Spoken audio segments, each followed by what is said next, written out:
On est ensemble, il est 8h29 sur RMC et BFM TV. Bonjour François Ruffin. Bonjour. Vous êtes député de la Somme, président de Debout. Je vous ai vu très remonter hier dans l'hémicycle. Vous avez dit où est le compromis que vous aviez promis. C'est ce que vous avez lancé au Premier ministre et au gouvernement.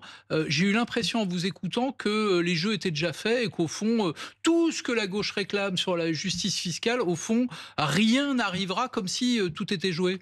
Bah, on nous a promis, les macronistes nous ont promis du compromis et de la justice fiscale depuis des semaines maintenant. Et on arrive le premier jour d'examen en commission.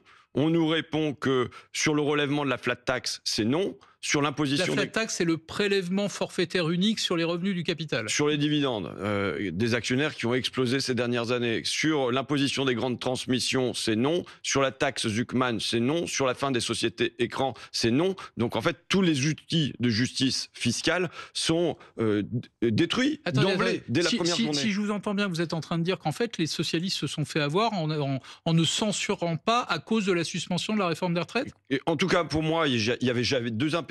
Le premier impératif, c'est la suspension ou l'abrogation de la réforme des retraites. Et il peut y avoir une bonne volonté marquée par Sébastien Lecornu sur ce point. Mais en revanche, il y avait un deuxième point, c'est d'aller chercher au moins 15 milliards d'euros dans les poches des plus grandes fortunes de ce pays qui ont vu leur patrimoine être multiplié par 14 en 30 ans. Et de ce côté-là, eh ben, il y a quasiment rien. Vous savez, notre pays est entre les mains d'une oligarchie qui est incapable de compromis.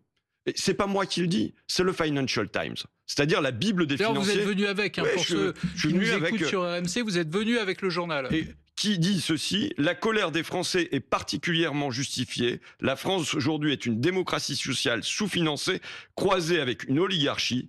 Plus qu'ailleurs dans tous les pays d'Europe occidentale, les milliardaires payent très peu d'impôts. Oui, mais Et attendez, oui. il ajoute ceci. Emmanuel Macron s'incline devant les oligarques. Des hommes comme Bernard Arnault, Martin Bouygues et Vincent Bolloré, partisans de l'extrême droite, qui possèdent une grande partie des médias Non, mais français attendez. et ont un accès privilégié à tous les présidents. Attendez, si tout ce que vous venez de dire, la taxe Zuckman, le retour de l'ISF, si ça ne franchit pas la rampe de l'Assemblée, c'est peut-être tout bêtement que la gauche est minoritaire, tout simplement. C'est qu'il y a une alliance objective en face de nous entre l'extrême argent des macronistes et l'extrême droite de Madame Le Pen. Et que, en effet, les deux blocs rassemblés votent contre toute proposition de justice fiscale. C'est ça qui a changé d'ailleurs dans la discussion sur la justice fiscale, parce que je me souviens que lors du premier vote sur la taxe Zuckman qui avait été voté à l'Assemblée, le Rassemblement national s'était abstenu. Désormais, le Rassemblement national vote contre. Qu'est-ce qui s'est passé entre les deux? Ils ont changé leur fusil d'épaule. Et moi, je dis aux électeurs du Rassemblement national, vous allez vous faire avoir. Parce que vous avez une Marine Le Pen qui s'était présentée comme la femme sociale à Hénin-Beaumont. Et maintenant, vous avez Jordan Bardella qui est l'ami du grand patronat. Et vous savez, ça explique en partie pourquoi l'oligarchie est aujourd'hui incapable de compromis.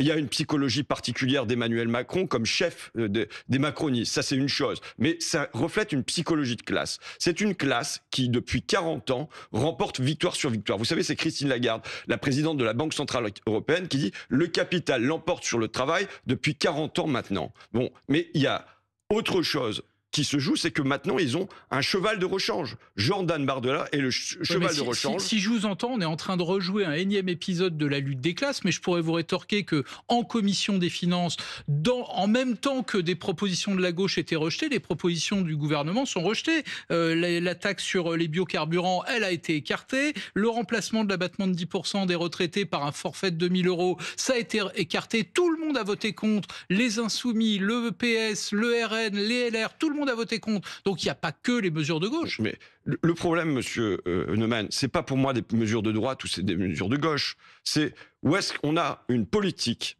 qui, depuis 8 ans, s'avère à la fois injuste. On est dans un pays où les milliardaires payent 2 fois moins d'impôts que leurs secrétaires ou que les infirmières, qui s'avère ruineuse. Les cadeaux fiscaux faits par Emmanuel Macron aux grandes sociétés et au grand patrimoine, c'est ça qui à creuser le déficit public comme jamais. Et enfin, une politique qui est inefficace parce qu'en plus, ça ne crée pas d'emplois et ça fait que la part de l'industrie dans notre pays a glissé sous la part des 10%. Donc, moi, je ne vous parle même pas de mesures de droite ou de mesures de gauche, mais 80% des Français réclament aujourd'hui de la justice fiscale. On a des économistes, y compris des économistes macronistes comme Jean Pisani-Ferry, qui disent maintenant il faut faire payer les grandes fortunes. C'est le FMI qui le dit. Vous voyez, c'est quelque chose qui est devenu commun, courant, et là, on a un refus en commission des finances de voter la moindre mesure de justice fiscale qui viendrait... Mais peut-être que la gauche, vous par exemple, qui défendez cette mesure, vous ne faites peut-être pas la bonne pédagogie. Il y a un mois, vous êtes venu sur BFM TV et vous avez fiché la trouille à tout le monde en disant que les milliardaires qui voudraient échapper à l'impôt en se délocalisant devaient être privés de leurs droits civiques. Quelques jours plus tard, Thomas Piketty, l'économiste que vous connaissez bien, a carrément parlé d'un gel de leurs avoirs. C'est peut-être pas la meilleure façon de défendre une mesure que de brandir une telle menace. Ce que je viens dire, ce que je proposais à votre micro, c'était déjà dans le Code général des impôts. Le Code général des impôts prévoit déjà que lorsqu'il y a de l'évasion fiscale ou lorsqu'il y a des pratiques de contournement de l'impôt, eh bien, il y a la possibilité d'avoir des années de prison et de fortes amendes et la privation des droits civiques. Donc simplement, c'est l'application que ça. Quand dans les Open Lux, on découvre que les grandes fortunes françaises, Hermès, Arnault et compagnie, placent leur argent massivement au Luxembourg, que fait l'État derrière ? Il fait rien, il attend. Vous savez, aujourd'hui, on a une fiscalité particulière pour les grandes fortunes de notre pays. Il s'agit de rétablir, les plateaux de la balance, qu'entre le capital et le travail, ça s'équilibre, que ça soit plus normal que les milliardaires payent moins d'impôts que leurs secrétaires, que ça soit plus normal, ça, c'est le budget. Que les grandes sociétés payent moins d'impôts que le boucher ou le boulanger du coin. J'ai compris, ça c'est le budget de la nation, il y a aussi le budget de la sécurité sociale. Avant de rentrer dans le détail, je voudrais qu'on dise un mot de la réforme des retraites, parce qu'Emmanuel Macron a remis une pièce dans la machine, si j'ose dire. Hier, il a lancé carrément une bombe. Il dit, en fait, le Premier ministre a fait un choix. Ce qu'on vous a proposé, c'est ni l'abrogation, ni la suspension, c'est juste un décalage de l'échéance des 63 ans au 1er janvier 2028. François Ruffin, ce matin, vous avez plutôt tendance à croire le président de la République ou le Premier ministre ? Moi, je dis clairement, le président de la République nuit au pays. Il est devenu une nuisance pour la France. Et il pollue le débat lorsqu'il est en Slovénie, qu'il y reste et qu'il se taise. Vous savez, vous avez un Sébastien Lecornu, Premier ministre, qui déjà est dans un numéro de funambule, en train d'avancer sur sa corde raide, et vous avez derrière un président de la République qui lui agite la corde de cette manière-là. Vous voyez ? Eh bien, le président de la République, s'il y a un référendum à faire, c'est sur sa démission. Et ça fera du bien au pays. Alors, c'est pas le référendum qu'il a proposé. Il a ouvert la porte hier en disant, toujours en Slovénie d'ailleurs, un référendum est possible. Je me souviens même du nouveau prix Nobel d'économie Philippe Aghion, disant le président m'a parlé peut-être d'un référendum sur la retraite à points. Un référendum sur les retraites, ce serait une idée ? Vous savez, il fait joujou Emmanuel Macron. Il faut comprendre. Non mais oublions Emmanuel Macron. Est-ce qu'un référendum sur les retraites, c'est une bonne idée ? Je suis pour toujours donner la parole au peuple par toutes les voies possibles. Y compris avant l'élection présidentielle de 2027 ? Mais ça n'adviendra pas. Il faut comprendre cette situation. Emmanuel Macron est réduit à l'impuissance.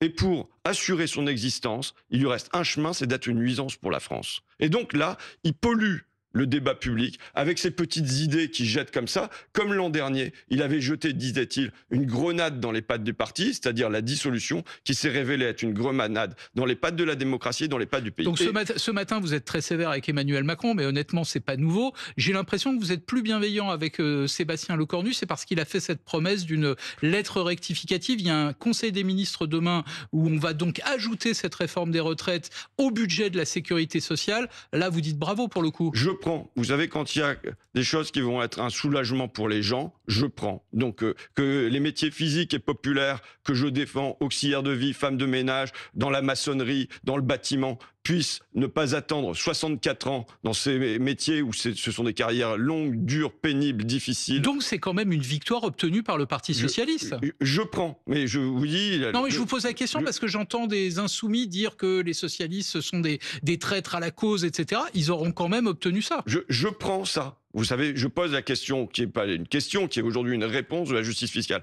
Je reviens au président de la République une seconde. C'est une obsession, hein. Non, c'est pas une obsession, mais c'est que malheureusement, on est dans un pays où les pouvoirs sont concentrés au sommet de l'État.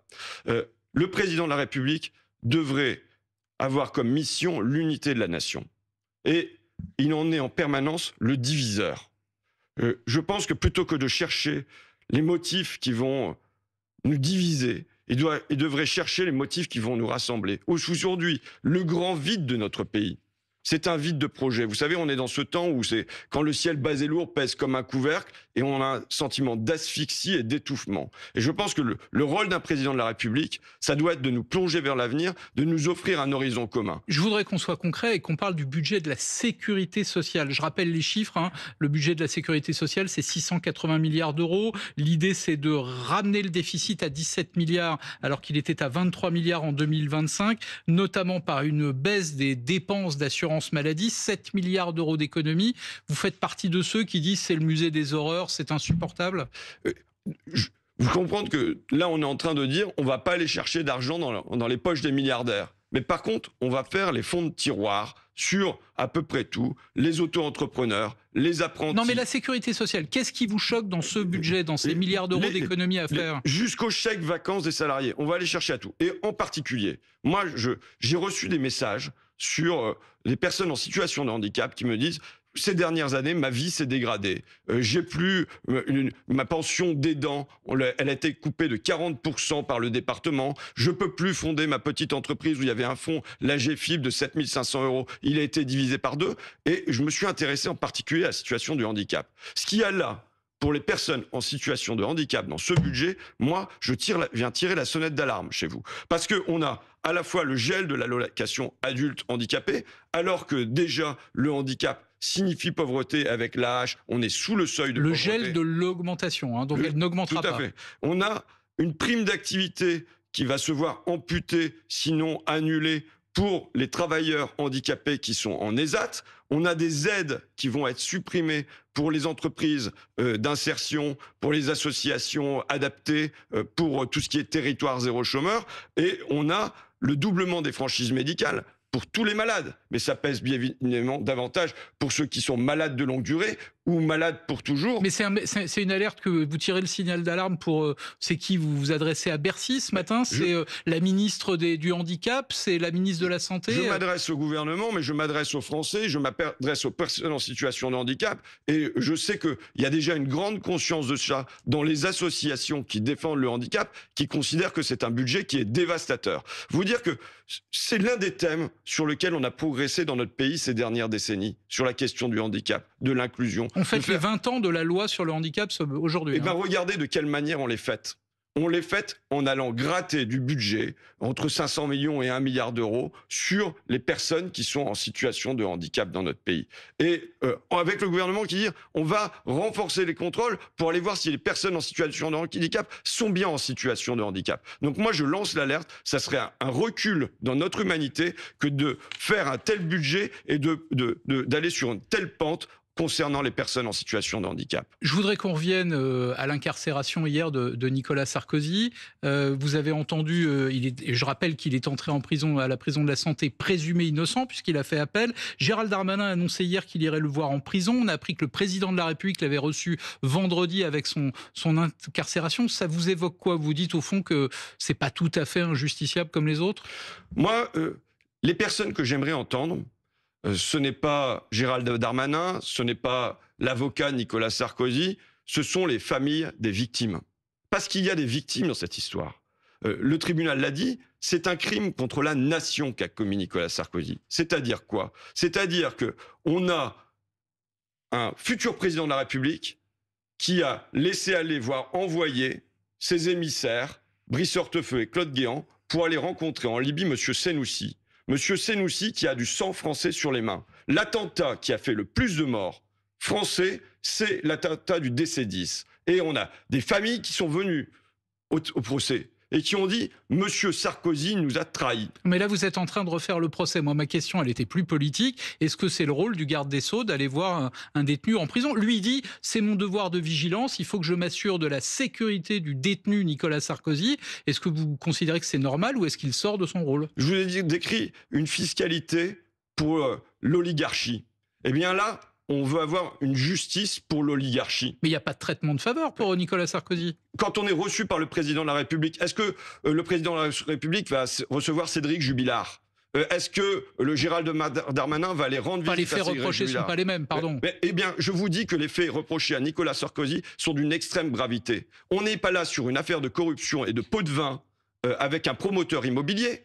On est là sur une affaire où il y a du sang français qui a coulé comme jamais, 54 victimes françaises et M. Nicolas Sarkozy qui envoie ses émissaires pour aller négocier avec un terroriste international. Emmanuel Macron, hier en Slovénie, a dit qu'il était relativement favorable, si j'ai bien compris, à la réouverture d'un débat sur l'exécution provisoire. Certains l'ont demandé. Il le dit au nom de la nécessité de laisser à tout prévenu la possibilité de faire appel, d'avoir des recours. Il n'y en a pas au pénal sur l'exécution provisoire. Est-ce qu'il a raison? Est-ce que ce débat, il faut le rouvrir? Eh bien, voilà une justice pour oligarques. Il s'agit de faire une justice spéciale pour M. Sarkozy, Mme Le Pen et ainsi de suite. Dans notre pays, il y a non seulement l'exécution provisoire, mais il y a aussi la détention provisoire. Les gens vont en prison avant même d'être jugés. Et compte tenu de la gravité des faits reprochés à M. Sarkozy, ça ne m'aurait pas choqué. Alors on dit c'est le 3e chef de l'État qui va en prison. Il y a eu Louis XVI, il y a eu Philippe Pétain, il y a maintenant Nicolas Sarkozy. Mais il faut voir que ce sont pour les mêmes motifs. À chaque fois, c'est pour... Mais si, à chaque fois, c'est pour une trahison de la nation, monsieur Neumann. Pourquoi Louis XVI... C'est pas ce que dit le jugement. Hein. Eh ben, le jugement dit que c'est un crime contre la nation. Le jugement dit crime contre la nation. C'est écrit tel quel. Et il dit la gravité des faits reprochés. Donc on a 3 chefs d'État qui ont eu la même chose. Louis XVI a souhaité que sa famille austro-hongroise vienne envahir la terre de France contre les armées révolutionnaires. Philippe Pétain a collaboré avec l'ennemi et Nicolas Sarkozy a été négocié avec un terrorisme international. C'est votre lecture du Non, mais vous avez la lecture du tribunal, monsieur. Le fait qu'il y ait 2 policiers qui le surveillent en prison, en plus des agents pénitentiaires, ça vous paraît normal, exorbitant du droit commun? Écoutez, c'est pas mon sujet. C'est pas mon sujet. Mon sujet est pas là. Mon sujet est d'un plus haut niveau de gravité. Vous savez, moi, je trouve qu'il y a une indécence là. Il y a une indécence, non seulement de M. Sarkozy, de venir se poser en victime, quand les véritables victimes, ce sont les hommes et les femmes qui sont mortes dans cet avion DC-10 avec un attentat commis par M. Senoussi. C'est la première chose. Et la deuxième chose, c'est que l'indécence de tout le personnel politique qui se solidarise avec un homme qui a commis un crime contre la nation. Encore une question. Cette information est tombée il y a quelques minutes avant que vous rentriez dans ce studio. On a appris que le ministre de l'Enseignement supérieur réclamait une action en justice après un rassemblement au relent antisémite à l'université Paris 8, un rassemblement qui a eu lieu vraisemblablement le 15 octobre. Il y a des images qui circulent sur Internet où on voit des orateurs notamment qui justifient les horreurs du 7 octobre. 2 questions. D'abord, est-ce qu'il a raison de porter plainte? Est-ce que c'est acceptable qu'un tel rassemblement se déroule dans une université française? Alors d'abord, ce sont, monsieur Neumann, des faits que je découvre. Vous m'en avez fait part à l'entrée dans ce studio, donc je ne vais pas me positionner spécifiquement là-dessus. Je vous dis simplement, moi, dès le 7 octobre, j'ai dit qu'il ne devait pas y avoir de demi-cécité dans l'humanité. Et que les larmes d'une mère israélienne valent les larmes d'une mère palestinienne ou aujourd'hui les larmes d'une mère ukrainienne. Mais des orateurs qui, dans un amphithéâtre de faculté, crient à la foule « Condamnez-vous le 7 octobre » et quand la foule répond « Non », j'imagine que ça vous choque quand même. Il est évident que moi, j'ai condamné, et dès les premières minutes, les attentats qui se sont déroulés ce 7 octobre. Et je condamne, depuis 2 ans maintenant, le génocide, les crimes qui se déroulent à Gaza. Et heureusement, il y a un cessez-le-feu qui est en cours pour l'instant. Ce que je souhaite, c'est qu'il y ait des sanctions qui soient prises si jamais il y a des actes et des paroles antisémites prononcées. Mais je souhaite qu'il y ait des sanctions aussi, surtout à l'égard de l'État israélien qui commet ce génocide. Et pour l'instant, il y a 0 sanction de la France, 0 sanction de l'Union européenne. Merci François Ruffin, merci d'être venu répondre à mes questions. Il est 8h47 sur